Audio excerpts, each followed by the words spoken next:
20장 17절 말씀, 30절에서 42절 말씀 교독하도록 하겠습니다.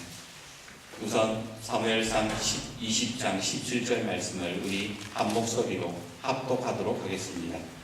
17절입니다. 같이 읽겠습니다. 시작.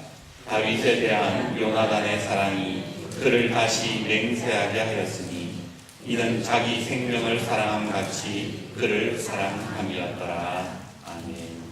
사울이 요나단에게 화를 내며 그에게 이르되 배영무도한 계집의 소생아, 내가 이새의 아들을 택한 것이 이 수치와 내 어미의 벌거벗은 수치됨을 내가 어찌 알지 못하랴.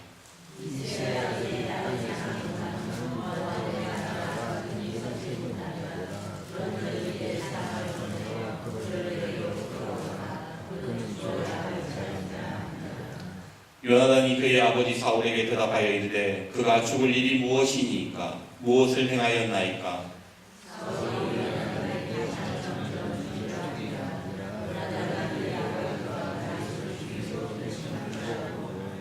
심히 노하여 식탁에서 떠나고 그 달의 둘째 날에는 먹지 아니하였으니 이는 그의 아버지가 다윗을 욕되게 하였으므로 다윗을 위하여 슬퍼함이었더라.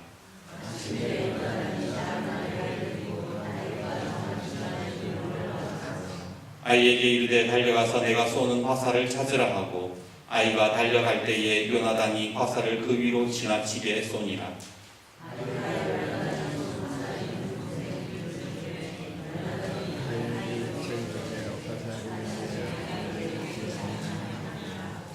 요나단이 아이 뒤에서 또 외치되 지체 말고 빨리 다름짓 하라 하며 요나단의 아이가 화살을 주워 가지고 주인에게 돌아왔으나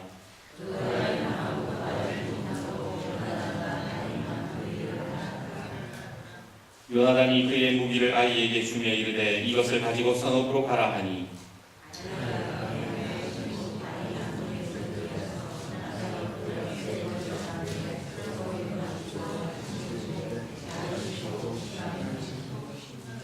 같이요. 요나단이 다윗에게 이르되 평안히 가라. 우리 두 사람이 여호와의 이름으로 맹세하여 이르기를 여호와께서 영원히 나와 너 사이에 계시고 내 자손과 내 자손 사이에 계시리라 하였으니라 하니 다윗은 일어나 떠나고 요나단은 성읍으로 들어가니라. 아멘. 유적 할머니께서 늘 저에게 해주시던 말씀이 있었습니다. 승여와 선생님 말씀 단디 들으래.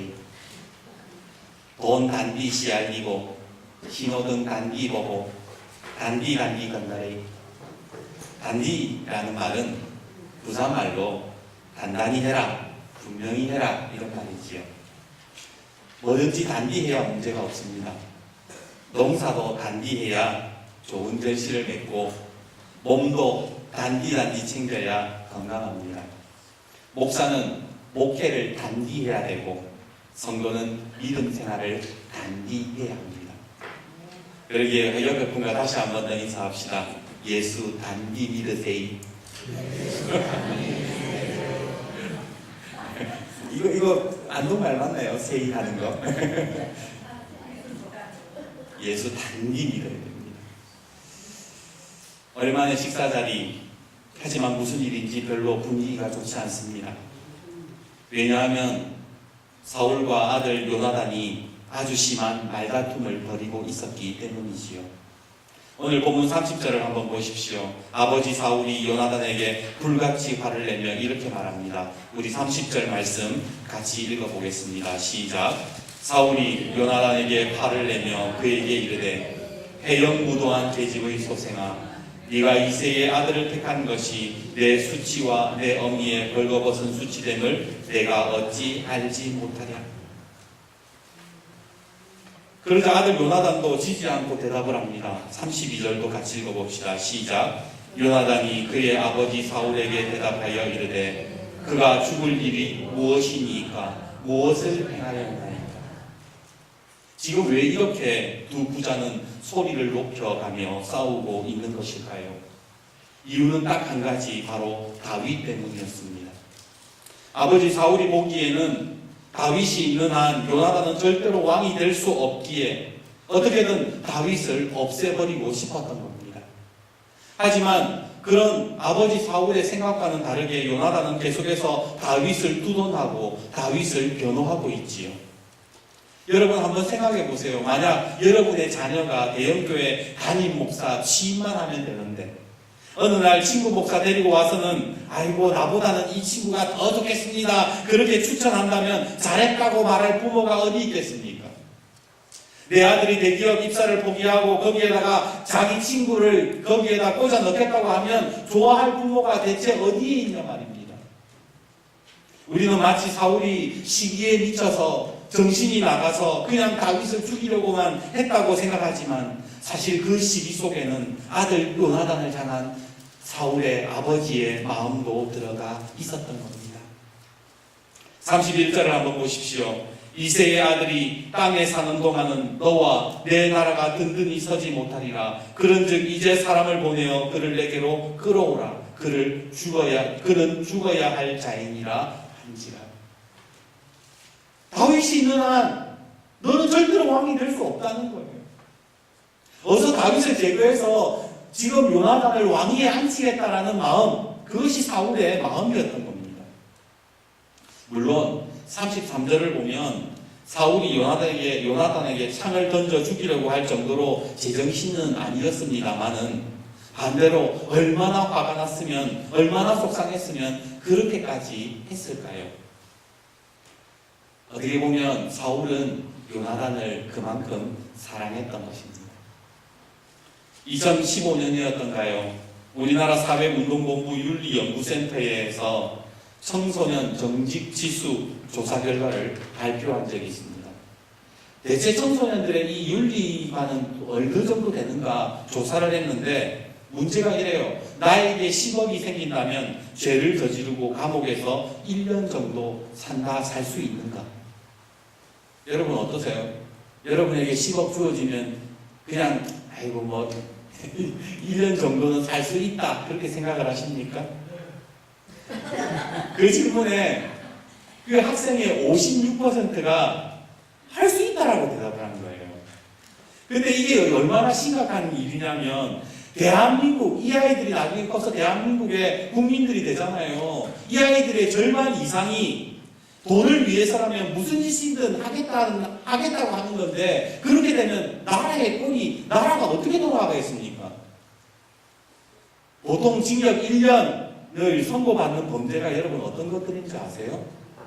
징역 1년이면 폭행, 사기, 준강간, 특수절도 이런 중범죄들이에요. 10억 받는다 그러면 이런 짓 서슴없이 하겠다는 게 이 말이나 될 법한 일이냐 말입니다. 어떻게 하다가 우리 자녀 세대가 이렇게 병이 든 것일까요?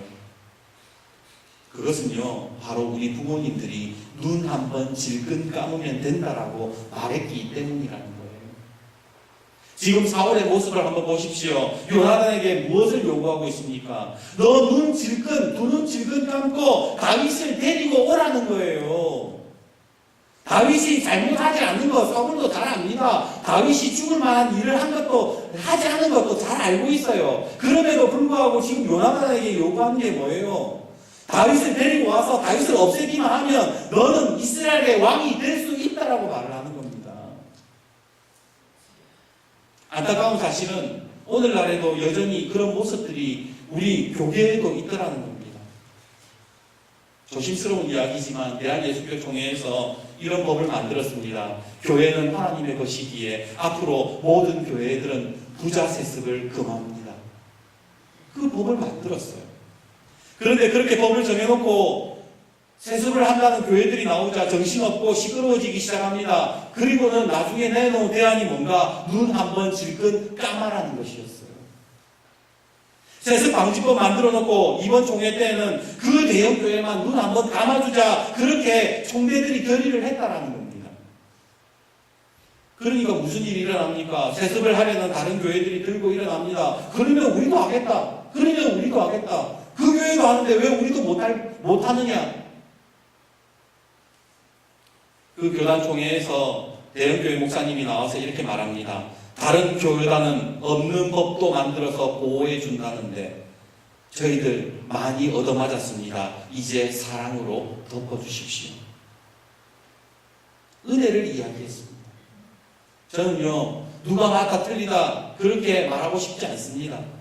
그런데 법을 그렇게 만들어 놓고 그 교회만 한번 눈 감아 주겠다라는 결정이 과연 옳은 결정이었느냐, 그거를 묻고 싶은 거예요. 물론 그 자리에서 그런 결정을 했던 목사님들의 마음을 모르는 게 아닙니다. 다 잘 되라고 하는 것이지요. 어느 목사님이라고 한국교회의 분열을 바라는 분들이 어디 있겠습니까?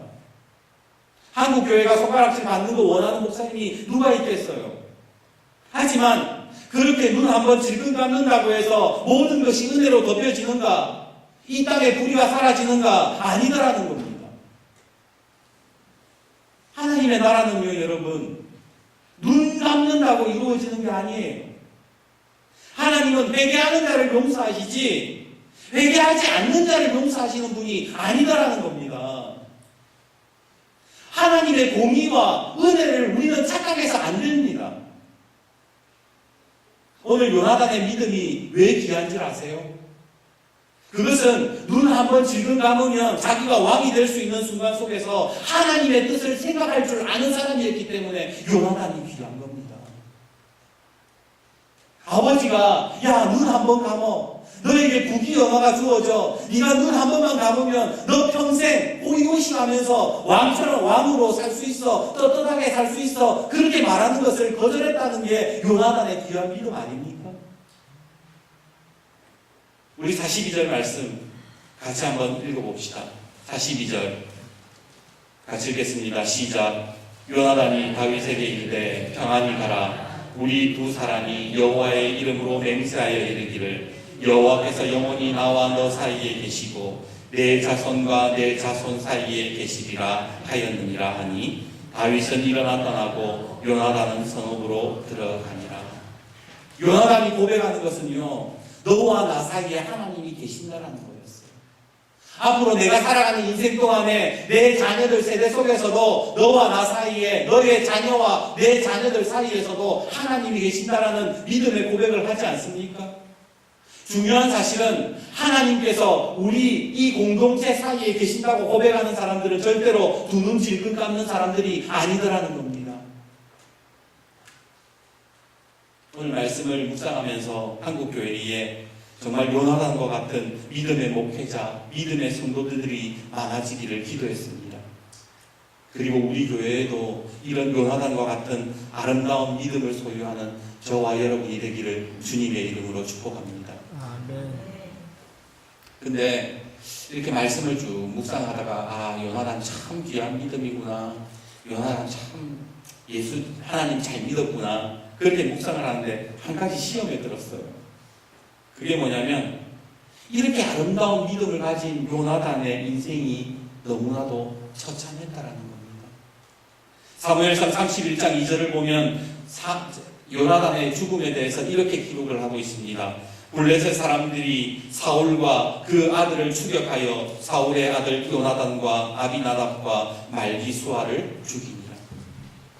요나단의 마지막이 뭐였느냐? 블레셋 사람들에게 잡혀서 모욕을 당하다가 죽임을 당했다라는 겁니다. 아니, 이렇게 아름다운 믿음을 가진 사람인데, 다윗과 비교해도 전혀 뒤처지지 않는 사람인데 그 결말이 너무 비참하잖아요.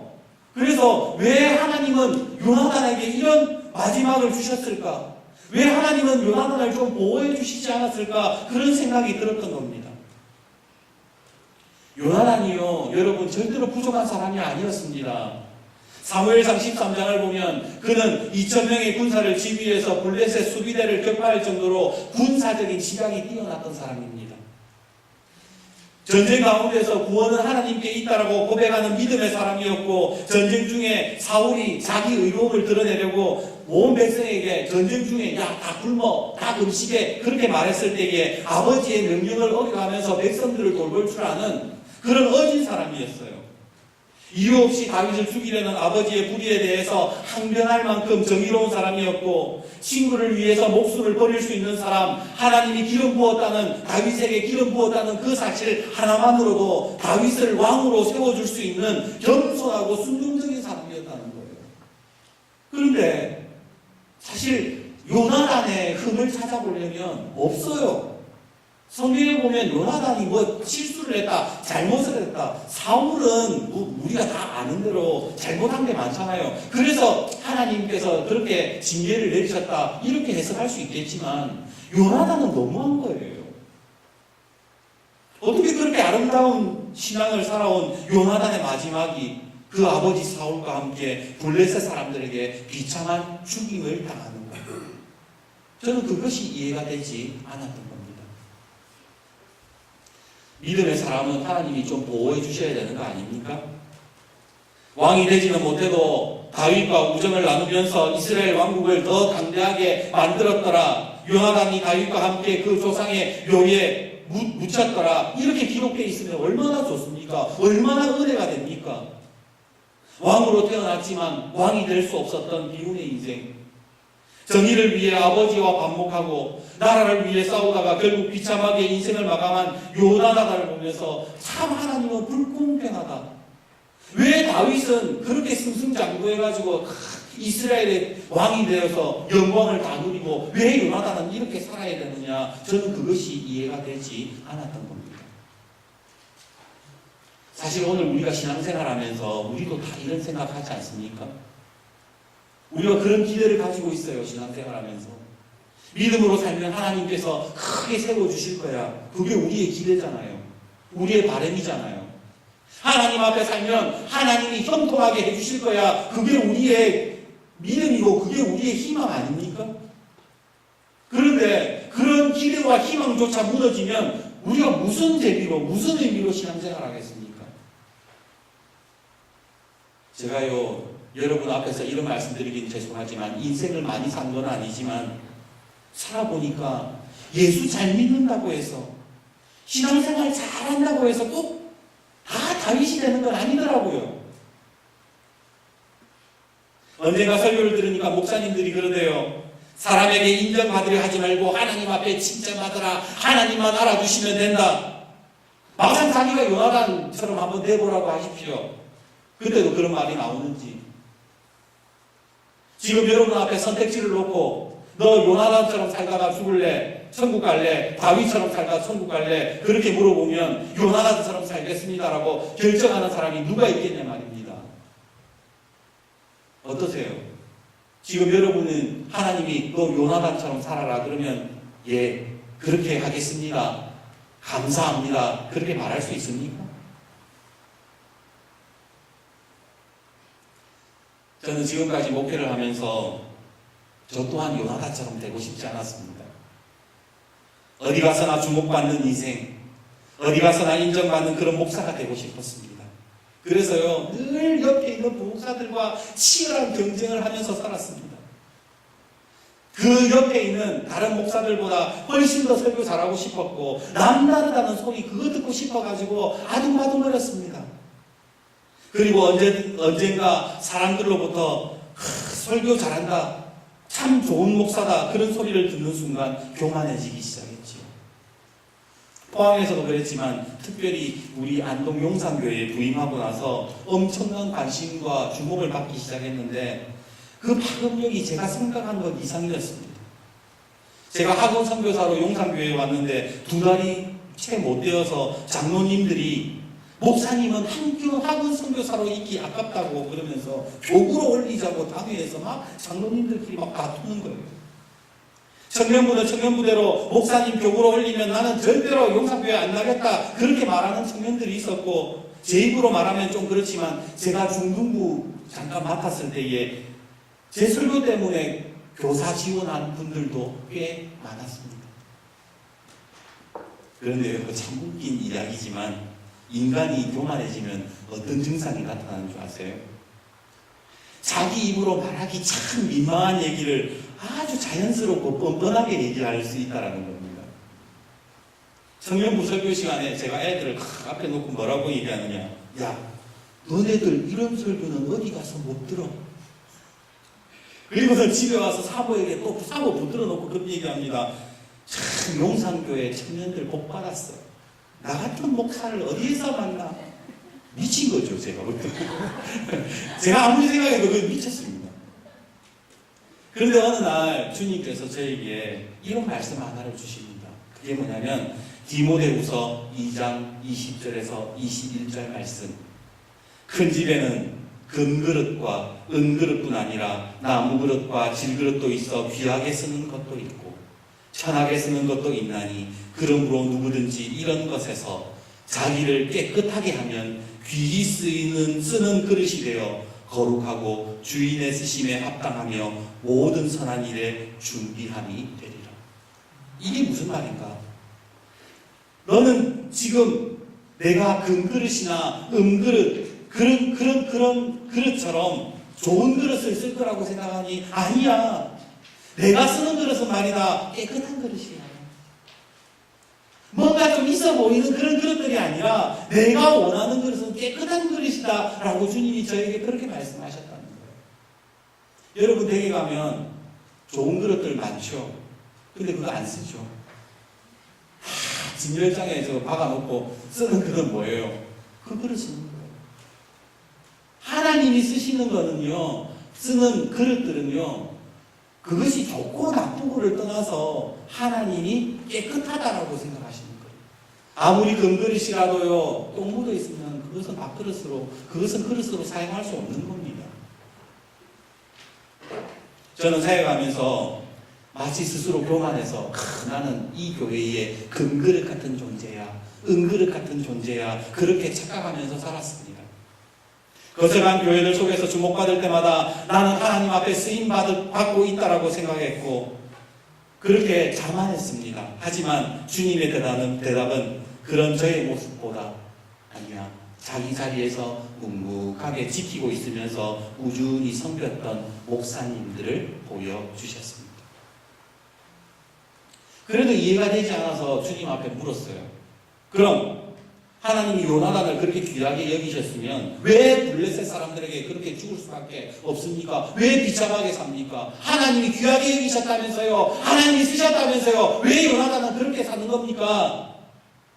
그러자 그때 성령님이 저에게 이런 감동을 주십니다. 너는 요나단이 비참한 죽음이라고 말하지만 나는 그것을 순교라고 말하고 싶다.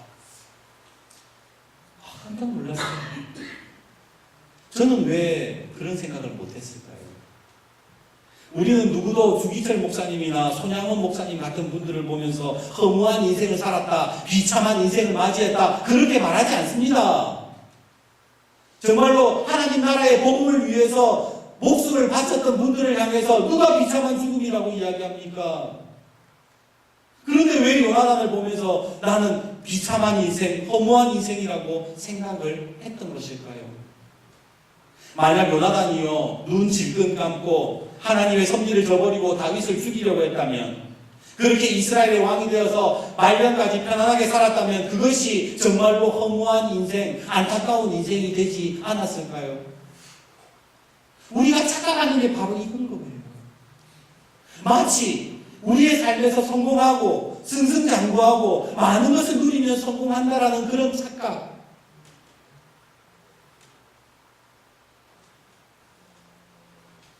오히려 우리는 오늘 요나단의 인생을 보면서 뭔가 대단한 능력도 없고 이렇다 할 족적을 남기지도 못한 것을 발견합니다. 그럼에도 불구하고 하나님은 그를 귀하게 여기시고 그를 사용하셨다라는 겁니다.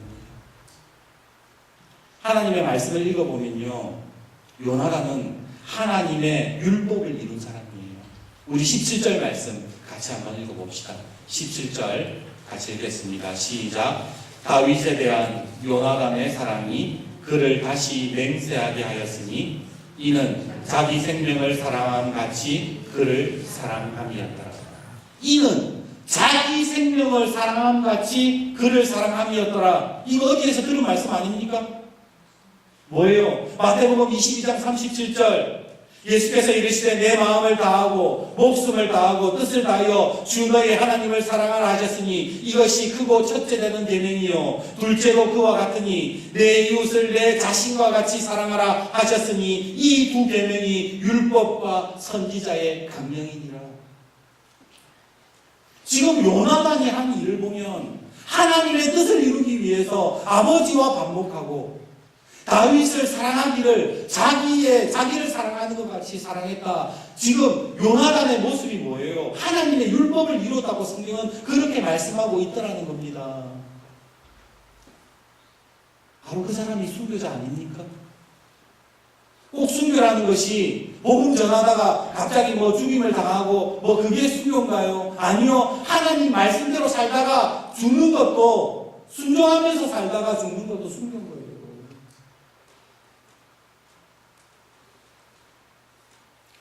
저는 오늘 목회를 하면서 가끔 이런 유혹을 받았습니다. 너 요나단 될래? 다윗 될래? 너도 다윗처럼 성공해야지. 너도 큰 목회해야지. 그러나 그럴 때마다 주님은 저에게 말씀하십니다. 내가 너에게 원하는 것은 다윗과 같은 삶이 아니라 요나단 같은 삶이란다. 요나단이 다윗을 사랑했던 것처럼 너도 성도들 그렇게 한번 사랑해봐. 그래서 주님 앞에 이렇게 기도했습니다. 주님, 저는 이 교회에서 뭔가 특별한 존재가 되고 싶어 했습니다. 이 교회에서 이름도 날리고, 이 교회 부흥시켜서 큰 목회 이루고, 어딜 가나 사람들이 알아주는 이름난 목사가 되고 싶었습니다. 그런데 주님은 저에게 더 사랑해라, 더 성도들을 섬겨라, 그렇게 말씀을 하시네요. 주님, 이제 또 제 욕심을 내려놓고 기도합니다. 우리 사랑하는 성도들을 챙기고 그들을 위해서 기도하는 목사가 되게 해 주십시오. 사랑하는 여러분, 오늘 요한복음 15장 22절에서 14절에 주님이 뭐라고 말씀하시는가? 내 계명은 곧 내가 너희를 사랑한 것 같이 너희도 서로 사랑하라 하는 이것이니라. 사람이 친구를 위하여 자기 목숨을 버리면 이보다 더 큰 사랑이 없으니 너희는 내가 명령한 대로 행하면 곧 나의 친구라. 너는 내가 명령한 대로 행하면 너는 내 친구라고 주님이 그렇게 말씀하셨다는 겁니다. 오늘 주님이 우리 교회에 원하시는 게 뭘까요? 유능한 목사, 똑똑한 목사, 성도 아닙니다. 요나단 같이 섬겨줄 줄 알고 사랑해줄 수 있는 사람, 하나님의 선지자와 율법의 강령을 이루어가는 사람, 그렇게 해서 하나님 나라에 가는 사람, 그 사람들을 하나님께서는 오늘 우리 교회에 원하고 계시더라는 겁니다. 아멘. 오늘 여러분은 이 주님의 말씀 앞에 순종하실 준비가 되어 있으십니까? 이제 말씀을 맺겠습니다. 저는 요나단을 생각하다가 시 하나가 떠올랐습니다. 오늘 주보 앞에도 있는 알렉산드로 푸시킨이 쓴 삶이 그대를 속일지라도 라는 시인데 제가 잠깐 읽어드릴게요. 삶이 그대를 속일지라도, 알렉산드로 푸시킨. 삶이 그대를 속일지라도 슬퍼하거나 노하지 말라. 슬픈 날엔 참고 견디라. 즐거운 날이 오고야 말리니. 마음은 미래를 바라느니 현재는 한없이 우울한 것. 모든 것 하염없이 사라져 지나가 버린 것 그리움이 되리니. 삶이 그대를 속일지라도 노하거나 서러워하지 말라. 절망의 날 참고 견디면 기쁨의 날 반드시 찾아오리라. 마음은 미래에 살고 현재는 언제나 슬픈 것. 모든 것은 한순간 사라지지만 가버린 것은 마음에 소중하리라. 삶이 그대를 속일지라도 슬퍼하거나 노하지 말라. 우울한 날들을 견디며 믿으라. 기쁨의 날이 오리니. 마음은 미래에 사는 것, 현재는 슬픈 것, 모든 것은 순간적인 것, 지나가는 것이니, 그리고 지나가는 것은 훗날 소중하게 되리니. 삶이 그대를 속일지라도 슬퍼하거나 노하지 말라. 소름의 날을 참고 견디면 기쁨의 날이 오고야 말리니. 인생이 마음대로 되지 않는다고, 인생이 내가 바라는 대로 되지 않는다고 노여워하거나 서러워하지 마십시오. 오늘 우리가 행해야 할 것은 오직 하나님의 말씀 앞에서 순종하는 것밖에 없습니다. 절망의 날 참고 견디면 기쁨의 날이 반드시 찾아오고 우울한 날들을 견디면서 믿으면 기쁨의 날이 반드시 찾아오리니 삶이 그대를 속일지라도 노여워하거나 서러워하지 말고 우리의 대제사장이신 예수님을 바라보는 저와 여러분이 되기를 주님의 이름으로 축복합니다. 아멘. 간혹 우리는 살아가면서 우리 귀 속에 그렇게 들릴 때가 있습니다. 눈 한 번 질끈 감아봐. 삶이 우리를 속입니다. 너 그렇게 하면 더욱 행복하게 살 수 있을걸? 네가 요거 한 번만 불의와 타협하면 너 더 잘 살 수 있을걸? 삶이 그렇게 우리를 속일 때가 있습니다. 그러나 그때에 내 마음대로 되지 않는다고 노여워하지 마십시오. 오직 하나님의 말씀을 붙드는 자에게 하나님께서는 하늘의 별과 같이 하늘의 해와 달과 별처럼 그 사람을 높이 세워주시며 하나님께서 의의 길로 인도하실 줄을 믿습니다. 오늘 요나단처럼 하나님 말씀에 순종하며 우리의 이웃들, 우리의 성도들을 사랑하는 저와 여러분이 되기를 주님의 이름으로 축복합니다. 기도하겠습니다.